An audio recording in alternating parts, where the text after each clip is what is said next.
just want to make clear, I've never complained in a restaurant. I'm British, all right? I would never complain in a restaurant. If I'm with someone that complains in a restaurant, I die inside. I'm like, please, just don't say anything. Don't make a scene. Just eat the nut, all right? We have an EpiPen at home. We will deal with it later. What? No, everything's wonderful. Thank you. No. She's loving it as well. No, her neck is always that big. That's very normal.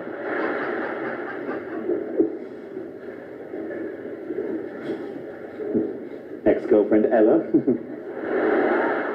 Or Nutella, as we used to call her. No. Okay.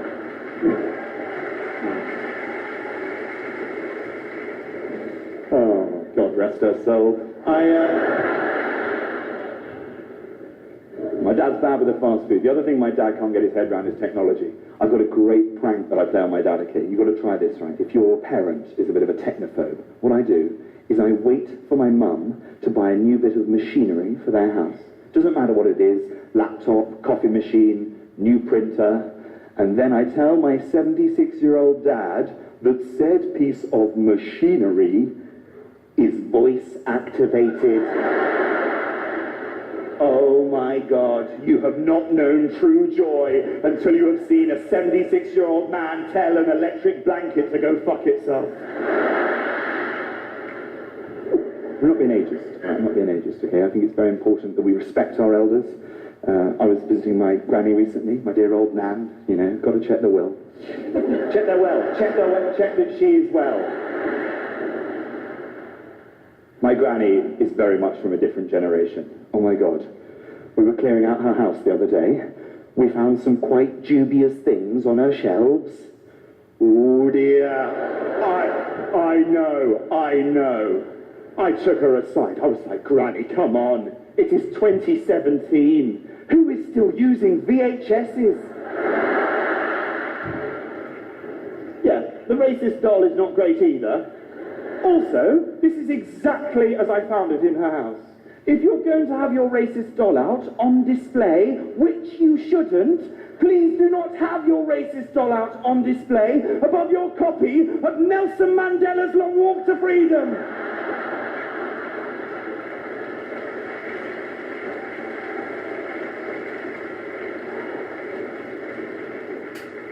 She's unbelievable, my granny, okay? She's in a nursing home now, and she sits there all day in her commode, you know, chair with a little potty underneath it. That's not the funny bit, mate. She sits there on her potty, knitting, watching Murder, She Wrote, right? And she doesn't have a lot of fun. And it got me thinking, right? Because I saw this article recently about the writer Aldous Huxley. Such bullshit. I saw a tweet. Do you know what Aldous Huxley asked for on his deathbed? LSD. Now that is the attitude more old people need to be taking. More of the elderly need to start experimenting with recreational drugs. I'm not saying do drugs when you're younger. That's a bad idea. You might get into them. But when you're 85, living in a nursing home, fuck it! If I lived in a nursing home, I'd get on it all the time. Also, they've got the perfect setup. Disposable income, nurses on call, daytime television, a chair you can shit yourself in. It's bloody perfect. I'm just bored. I'm bored of hearing people talking about their grandparents when they go, oh, how did your granny die? She died in her sleep. Like, that's a good thing. Who wants to die in their sleep? I want my granny to go out all guns blazing. I want people to ask me, Jack, how did your granny die? Well, she dropped an E and had a stroke whilst doing the Worms Antiques Roadshow. Yes!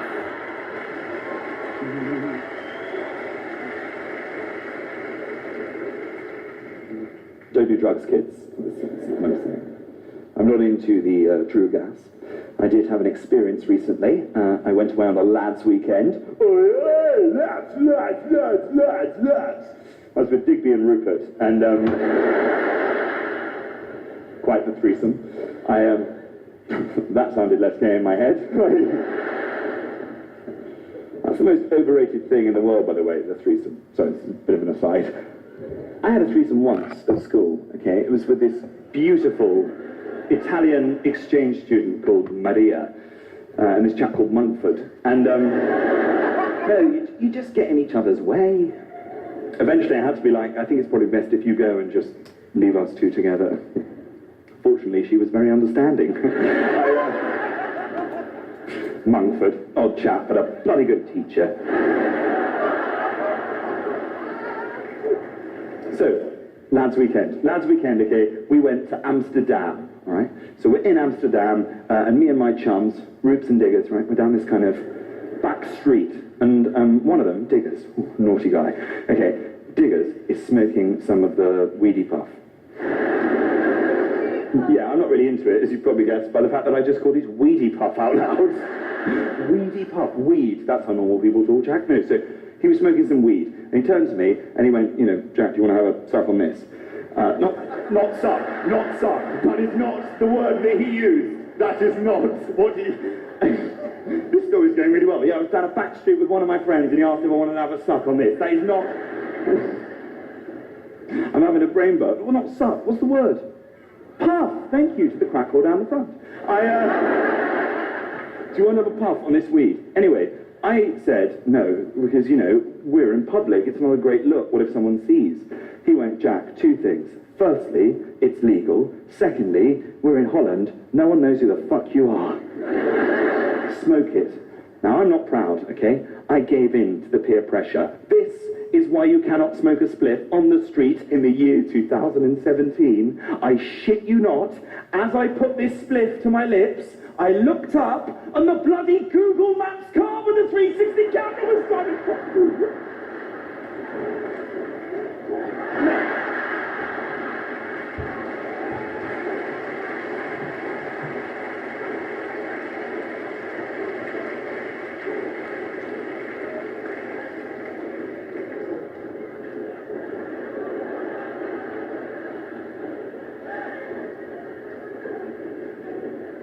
I read something about Google the other day. You know, last year in the UK, from advertising alone, Google made £66 million, which, after tax, is £66 million. Don't worry, we're going to be going to some pretty highbrow territory as well here this evening.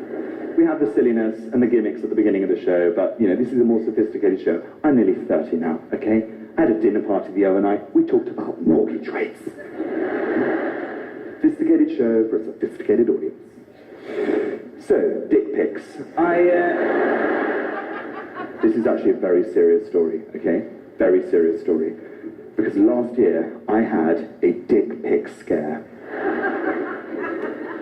Why is there laughing over there?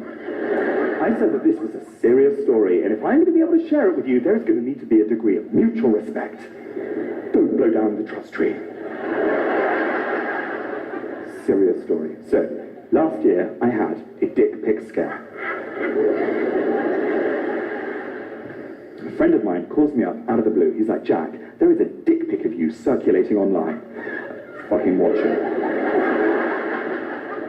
There's a dick pic of you circulating online. I was so distressed. I was like, oh my God, this can't be happening. And then I thought, wait a sec, no, this really can't be happening. I have never taken a photograph of my penis in my life. So, unless they've got hold of Mr. Monkford's laptop, this ain't me.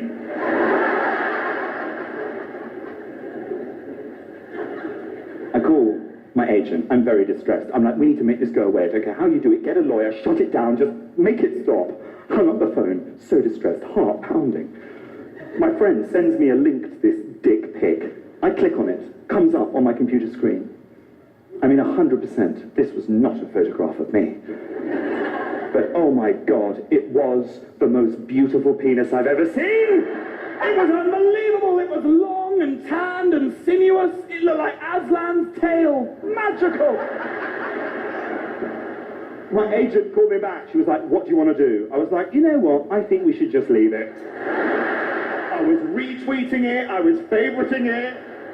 I made it my profile picture. You've got to own these things. Got to own these things. This is the thing, okay? I have had these scandals in my career, and I always feel like I'm on the verge of another one, because I put my foot in it. I can't help it, right? I nearly did it on a big scale last year. Last year, I was asked to host the Royal Variety Show, the prestigious annual charity gala attended by a member of the royal family. The year that I hosted it, it was attended by Prince Harry. So I was like, you know what? I'm going to start the evening off by paying Prince Harry a compliment. Get him on side. So I walked out, 5,000 people, black tie, Royal Albert Hall. I was like, Your Royal Highness, Prince Harry, I would like to start by complimenting you on the bravery and the courage that you showed in Afghanistan. A ginger in that heat. Woo, fuck me. I'm glad you laughed, because on the night, that one went down like a dead corgi, okay? From there on in, hard work, okay? End of the show, the one thing you've got to remember to do as host of the Royal Variety Show is lead the cast in a bow to the royal box, okay? So I'm stood on stage, end of the show, next to Sir Elton John, National Treasure, and One Direction, regional trinkets. And there. And do you know why I didn't do the bow to the royal box? Because Elton John, Sir Elton John, National Treasure, a man who I have never met before in my life, thought it would be funny, live on TV in front of 5,000 people at the Royal Albert Hall, as I was about to bow to the royal box, he leant in and whispered in my ear, I wouldn't bend over in front of me, love.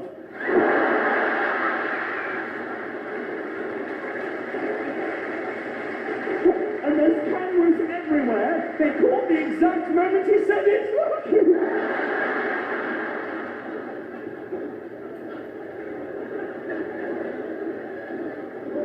Pulled out of the bow. So that was quite bad, okay? Act of treason live on stage.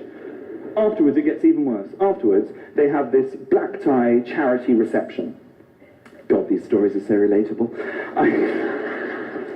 So I stupidly decided that I would invite with me, as my +1 to the charity reception, my mate, Dave, okay? I'm laughing. Jack, you do not have a friend called Dave. It's short for the Earl of Daventry. Okay, it's a fake name. He's not actually called Dave. I've given him a fake name for this story because he doesn't come out of it great. Now what Dave is your dickhead friend.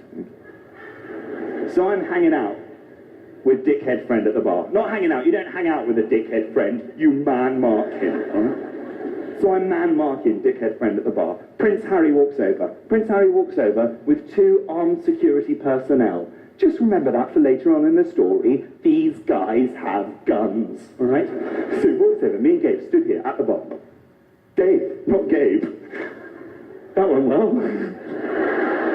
Give him a fake name and then just say his actual name out loud. What do I do? Do I start again? No.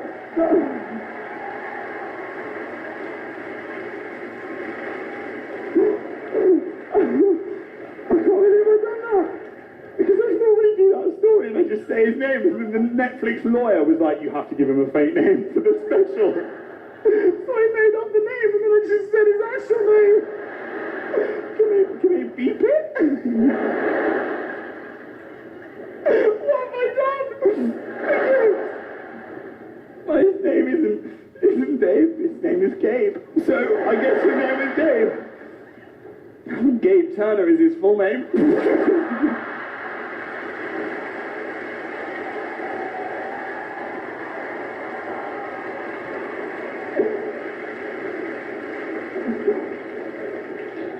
He's on Twitter.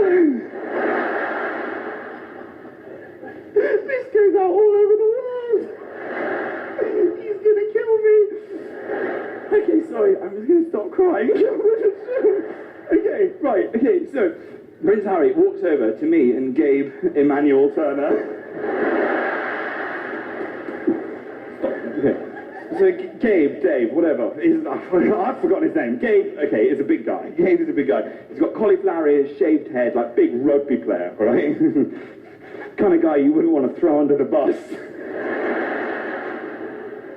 Anyway, so Gabe's a big guy. Prince Harry walks over. He decides he's going to do a little joke. So Prince Harry walks over. He's like, Mr. Whitehall, is this your bodyguard? I was like, oh, that's so funny, yes, because he's very tall. You're so amusing.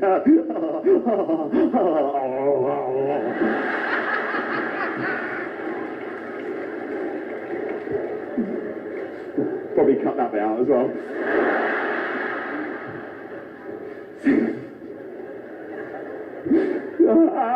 So, no, the problem is, I was so busy laughing at Harry's little joke, I didn't realise what was unfolding next to me. It was like one of those moments in life where everything happens in slow motion. I turned to my left. I could see